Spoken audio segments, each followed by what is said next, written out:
Hello and welcome to another battle report. This was a 2,400 point match between my Empire Army and Anthony from the Sustainable Center's Orcs and Goblins. We played the Dawn Attack mission, and the table we're using is at Mighty Titan Hobbies and Games in Jersey. Here you can see the table and all the terrain. The arcane ruins are exactly that. You can, wizard that's within a couple inches of them can channel additional dice, but if you channel too many, something bad happens. Originally, we had rolled up the Watchtower and just decided not to play it because neither of us have a unit that's capable of garrisoning it off the bat, and the player who goes second is going to garrison one of their big hordes in it, and it just didn't seem, as we're like reading the building rules and stuff, it just didn't seem like something we wanted to do, so we did Dawn Attack instead. Everyone's unit rolled to deploy in the middle or to pick. Nobody had to deploy on the left or right flank, I think, except for one of Anthony's bolt throwers, which is whatever. So here you can see the left flank of Anthony's army. He's got a spear chukka, a goblin wolf chariot, 50 squig herders and squigs, bits like that, a doom diver behind them. Then you can see he's got two hordes, one Savage Orc Biggins, one Black Orcs, with a unit of Night Goblins behind the Savage Orcs. He's got a Black Orc Big Boss in with the Savages to quell animosity and act as the army's general. He's got a level 1 Orc Shaman with the Lucky Head to increase that unit's ward save to a 5. And then he's got a Goblin BSB with the Standard Discipline and a level 4 Night Goblin Shaman. The Black Orcs have a unit standard and a musician, but nothing else. Then he's got another wolf chariot, two more spear chukkas that deployed in the woods, and then a third spear chukka that had to deploy on that flank. For my side, everything came in the center except for the swordsmen where they could pick, and I chose to deploy them out there, even though it takes my BSB a little ways out. I figured that having them come up the flank and not trying to deal with the squig herd at all, just sort of ignoring them was the best way to deal with that. Anyway, my BSB has a great weapon in the armor of Meteoric Iron for 1-up armor, 6-up ward save. That unit has a detachment of 15 free company. Then I've got my 5 Pistoliers, the Steam Tank, and the Celestial Hurricane behind them. The big unit of Great Swords with a Witch Hunter with a great weapon, a Warrior Priest with hand weapon shield, my level 4 with a Dispel Scroll and a 4-up ward save. 9 Inner Circle Knights with a Warrior Priest. The Warrior Priest has a 1-up armor save and is stubborn. And he's got the Crown Command. And then 3 Demiurge Knights, rounding out my deployment. For spell generation, I actually rolled 3 6s and I think like whichever one the Enfeebling Foe is. So that's really good. I got to basically pick whatever spells I wanted, and then I think that these are probably the best for fighting the Orcs and Goblins. Vanguard move, the Pistoliers move up. And then Anthony's turn 1, he rolls Animosity with the Squig, so they just hang back doing nothing. The Savage Orcs and the Black Orcs move up so, and then between the Doom Diver and the Spear Chukkas, he kills 3 of my Knights. I passed my panic check from that as well. Here's a closer shot of what his army looks like having advanced. And the failed Animosity check. During magic, I want to say he gets like 1 spell off. It's not irresistible, but it's a magic mushroom, so it fails. And he rolls a 1 on the magic mushroom roll, so it fails. And then he doesn't take a wound because he passes his ward save. I advance up most of my guys in a line with Demiurge angling like so. The Pistoliers are at like max range to shoot. And the swordsmen and their detachment move up. The Steam Tank rolls a misfire when trying to generate steam points, so it's doing nothing. In magic, I get the 5-up ward save on the Great Swords. That's in close combat only, though. But I do manage on 6 dice to cast Pit of Shades, and Anthony can't dispel it, and it kills like 11 or 12 Black Orcs. Turn 2, Orcs, the Squig Herd rolls Animosity again, and again they can't do anything, so now it's 2 turns of no movement from the Squigs, and everything else advances. The Wolf Chariot on the left flank charges into my Inner Circle Knights, and this is what the right flank looks like, so now they're getting pretty close. The Doom Diver, and I think like the Doom Diver puts like a wound on my Demigryphs. The Spear Chucker or the other Doom Diver puts a wound on my Celestial Hurricanum, and the level 1 Orc Shaman successfully casts Brain Burster. Whatever, it's 1 Strength 5 hit and puts a wound on my Warrior Priest. Between the Warrior Priest and the Inner Circle Knights are in base contact. I lose 1 Knight to the impact hits, and the rest of them just destroy the chariot before it gets to make any more attacks or before anything else happens. So this is what it looks like at the beginning of Empire turn 2. I declare a charge with the Pistoliers on the Black Orcs. This brings my unit of Pistoliers within 8 inches of the Night Goblins, and Antony sends all three of the Fanatics through the Savage Orcs to keep them away from the Black Orcs. So I think he picks up like a handful of guys. You can kind of see them behind the Black Orcs in this slide. It's not very devastating because, again, he has his ward save, so doesn't really care about the armor piercing and all that. My Steam Tank successfully generates a couple of points and shoots forward behind that. Everybody else advances. In the Magic phase, I get the Enfeebling Foe off on the Black Orcs, reducing their strength by 2. And we get the Withering off on the Savage Orcs, reducing their toughness by 1. My motivations with this was that I really wanted him to have as easy a time as possible wounding his own guys when the Fanatics bounced through. With the Pistoliers, I kind of didn't have high expectations for them at all this game because they can't really take out a chariot on their own. They'll die immediately if he gets a charge off on them with the chariot. And while they could probably take out his war machines, the way this table is kind of set up, it's very hard for me to get behind his line. Antony has these 3 hordes. It's very hard to get around them. So I just opted for taking Fanatics out of the situation and seeing what happens there. In close combat, the Pistoliers have a surprising showing. I want to say I got like 4 wounds, and Antony failed like 3 of them or something like that. 3 armor saves, 3 of the armor saves between horse kicks and my dude's punching. That really wasn't part of the plan. I just wanted to get the Fanatics out of there and kind of dictate, and that. So he is attacking with 2-hand weapons for the Black Orcs. Does a ton of wounds, but they're only strength. They're only strength 2 up to 3 with the Choppa's rule. And then I got a 5-up armor save because I'm not getting reduced at all from his high strength. So I was kind of surprised about that. And I end up having everyone in that unit die except for the musician. He's within 12 inches of the general, so he's leadership 10. I lose combat by 4, so he's down to leadership 6, and he holds. So this is pretty much best case scenario for me. I figured I'd trade 100 points of Pistoliers to pop those 3 Fanatics, maybe kill some stuff. But now I've managed to hold up the Horde and keep them from charging, giving me the charge next turn. Very, very satisfied with that. Here you can see what the board looks like at the beginning of Antony's turn. He's got 2 Remains in Play spells to take care of, and one of his units is locked in close combat. He casts the Sneaky Stabbing, the signature spell for the Lore of Goblins, with Irresistible Force. And this results in every wizard on his side of the table taking a Strength 6 hit. It wounds both of them. They both fail their ward saves. So now he's got 1 wound left on the Shaman, 2 wounds left on the level 4, so that's not great, but. And you can see the Squig Herd passes their animosity check. 2 of the Fanatics run into each other, kill each other. The other Wolf Chariot comes around to block the side of the Black Orcs from the Swordsman.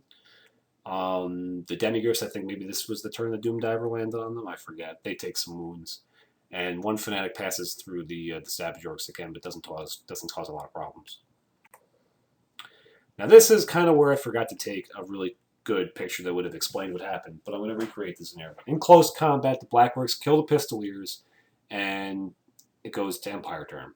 I declare a charge with pretty much everything. My Knights had actually gotten hit by the Doom Diver and panicked. They rallied this turn, but they're no longer really like part of the battle in any meaningful way. I declare a charge with the Great Swords on the Black Orcs. They're immune to psychology. They have to accept. After the combat with the Pistoliers, Antony had reformed them into a bus for ranks. So I can fit multiple units. I can fit one of either the detachment or the swordsman onto the flank. It's going to be a long charge for them, but I can at least try. So I declare a charge with the great swords on the Black Orcs.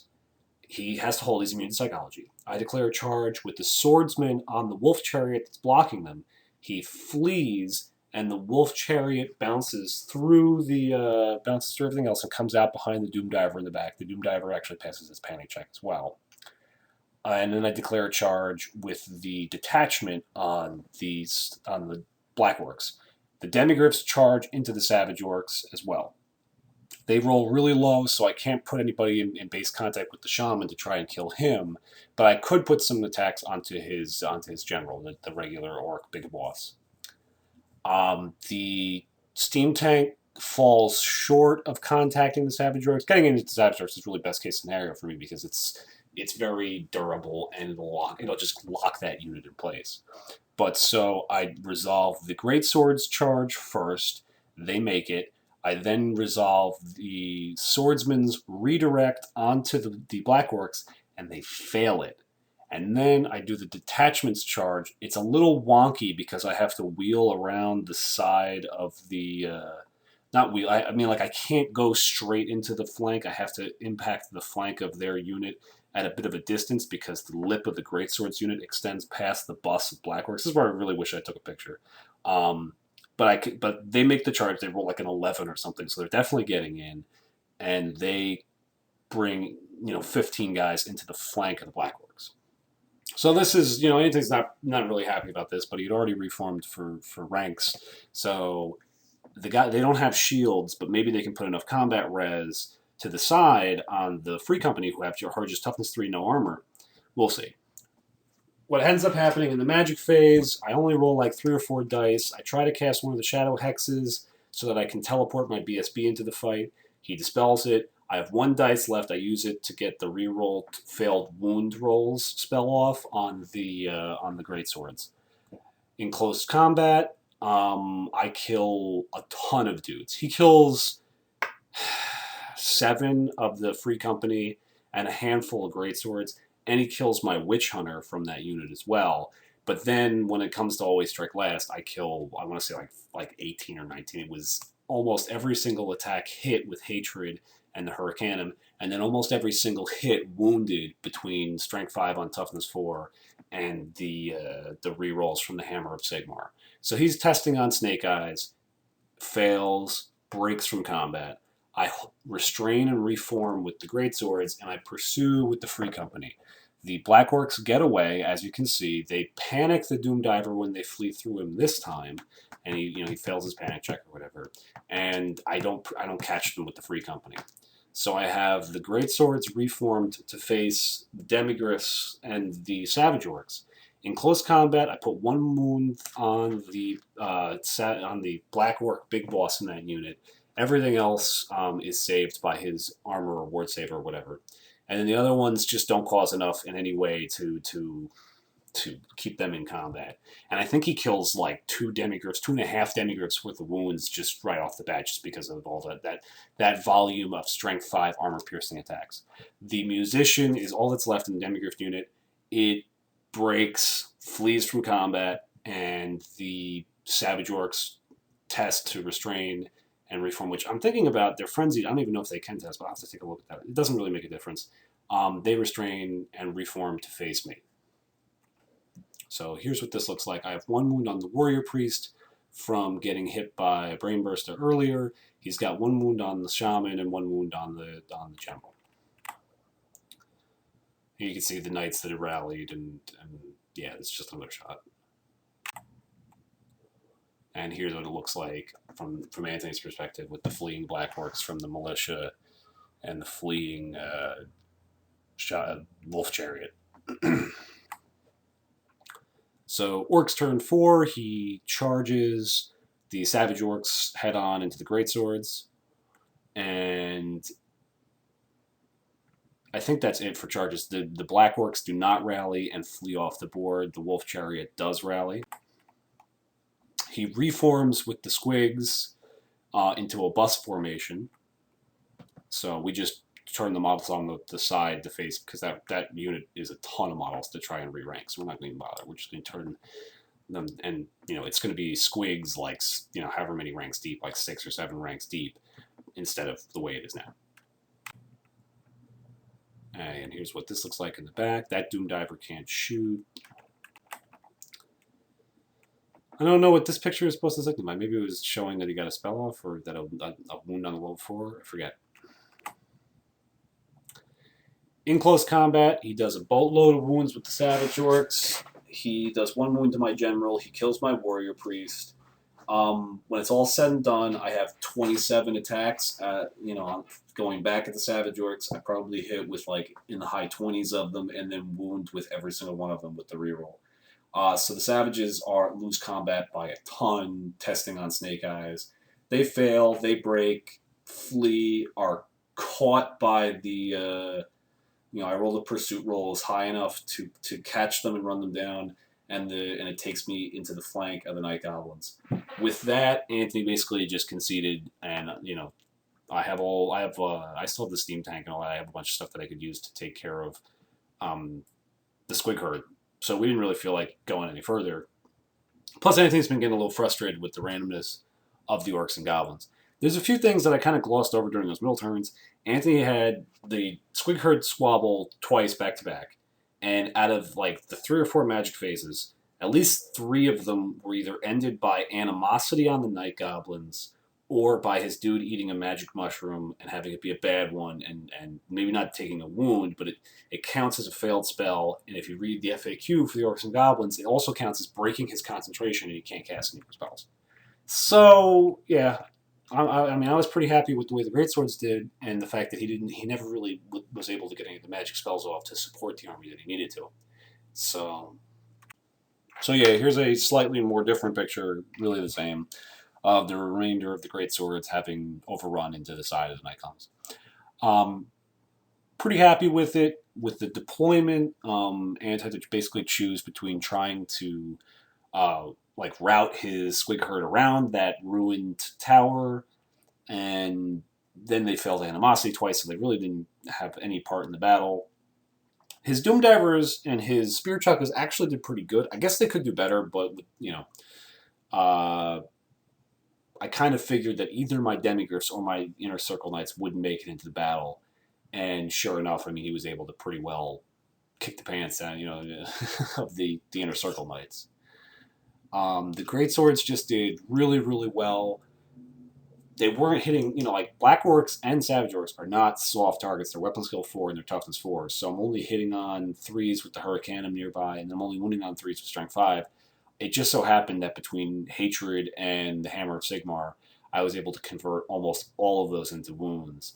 And against the Black Orcs, that's just picked up models. And against the Savage Orcs, it's a 5-up ward save, which is still going to be 2/3 of the wounds are going to be, are going to get through mathematically or whatever.